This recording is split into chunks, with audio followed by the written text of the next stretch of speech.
Değerli izləyicilər, videonu bəyənib kanala abunə olun ki, hər kəs son xəbərlərdən anında məlumatlansın. Qanunvericiliyə görə yol hərəkəti qaydalarını pozan sürücü cərimə olunur və ona bəzi hallarda cərimə balı yazılar. Cərimə balı 20-ni keçdikdən sonra sürücünün sürücülük hüququ müvəqqəti olaraq məhdudlaşdırılır.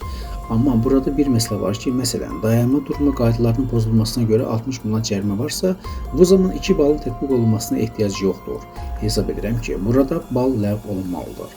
Xəbər verilir ki, bu sözləri açıqlamasında nəqliyyat eksperti Eldəniz Cəfərov dayanma durma qaydalarının pozulmasına görə tətbiq edilən cərimə ballarından danışarkən deyib. Ekspert bildirib ki, şəhər mühitində sürücülər dayanma durma qaydalarını tez-tez pozmalı olurlar. Şəhər mühitində məlumdur ki, sürücü dayanma durma qaydalarını bilərəkdən və ya bilməyərəkdən tez-tez poza bilər. Onu da qeyd etsək ki, hazırda müşahidə kameraları vasitəsilə cərimələr tətbiq olunur və kamera bütün hallarda dayanma durma qaydalarının pozulmasına görə cərimə yazar. Bəzən araşdırıldıqda görürsən ki, burada əsassız cərimələr də olur. Ekspert hesab edir ki, ümumilikdə cərimə balı sistemini saxlanılmalıdır.